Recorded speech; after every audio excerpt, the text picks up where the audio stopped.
नमस्कार। आज हम एक ऐसे मुद्दे पर बात कर रहे हैं जो काफी जटिल है और गरमाया हुआ भी रहता है। इजराइल और ईरान का टकराव। हमारे पास कुछ स्रोत हैं और हम कोशिश करेंगे कि इस पूरी उलझी हुई तस्वीर को थोड़ा खोल कर समझें कि भाई असली वजह क्या है, अभी हाल में क्या हुआ है और इसका असर कहाँ कहाँ पड़ रहा है। तो चलिए शुरू करते हैं। ये दुश्मनी तो काफी पुरानी है, लेकिन कुछ चीजें हैं जो इसे बार बार हवा देती हैं। शायद शुरुआत करें 1979 से, ईरानी क्रांति। हाँ बिल्कुल। वो एक आप कह सकते हैं टर्निंग पॉइंट था। 1979 की जो इस्लामी क्रांति हुई उसने ईरान को पूरी तरह बदल दिया। एक नया नजरिया आया पश्चिम को लेकर और खासकर इजराइल को लेकर। ईरान ने इजराइल को मान्यता देना बंद कर दिया, उसे एक नाजायज कब्जा मानने लगा और साथ ही हिजबुल्लाह लेबनान में, हमास गाजा में ऐसे गुटों को खुला समर्थन देना शुरू किया जो इजराइल के खिलाफ हैं।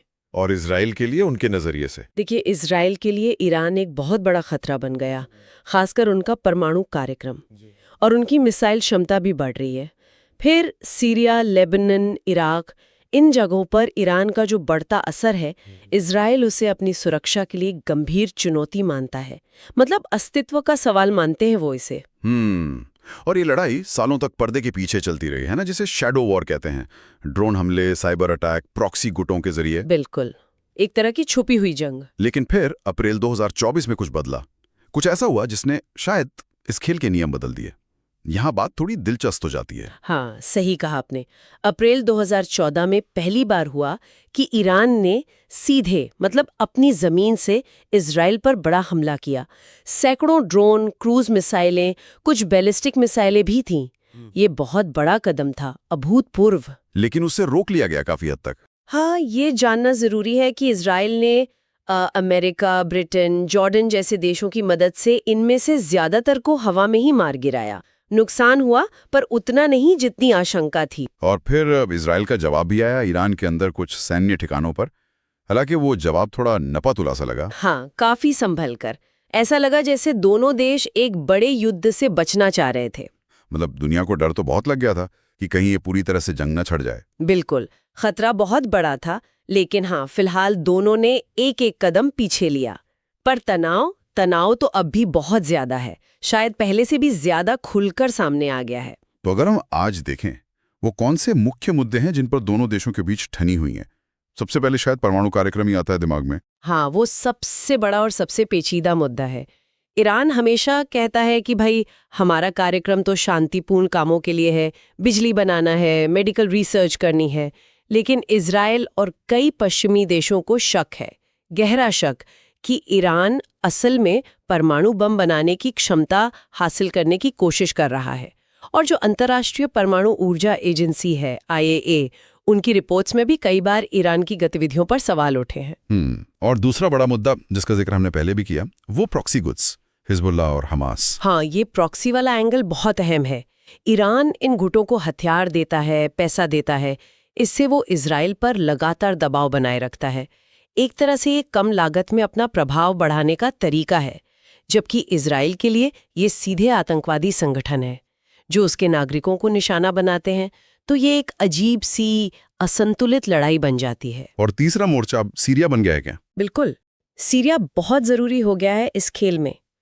ईरान अपनी सैन्य मौजूदगी और प्रभाव को सीरिया में बढ़ा रहा है।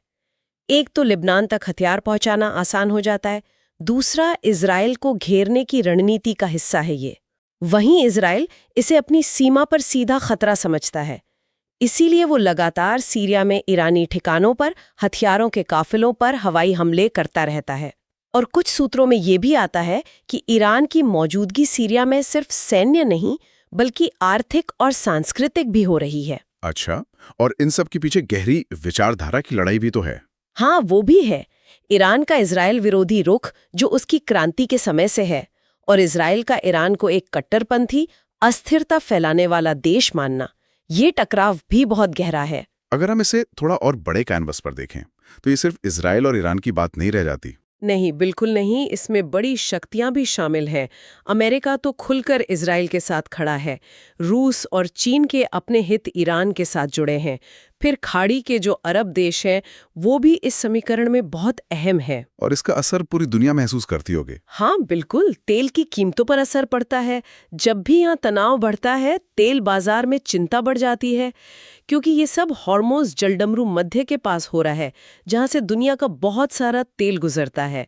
और एक बहुत दिलचस्प बात यह है जो हाल के सालों में बदली है कि सऊदी अरब जैसे देश जो कभी इजराइल के कट्टर दुश्मन थे, अब ईरान के बढ़ते प्रभाव को एक साझा खतरा मानने लगे हैं और पर्दे के पीछे ही सही इजराइल के साथ कहीं ना कहीं तालमेल बिठा रहे हैं।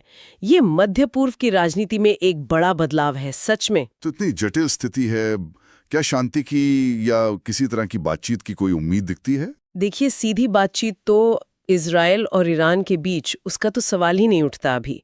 जो थोड़ी बहुत कूटनीति होती भी है वो तीसरे पक्षों के जरिए होती है, जैसे अमेरिका, यूरोपियन यूनियन या संयुक्त राष्ट्र। लेकिन जमीनी हकीकत क्या है? हकीकत यह है कि दोनों ही तरफ से सैन्य तैयारी जोरों पर है।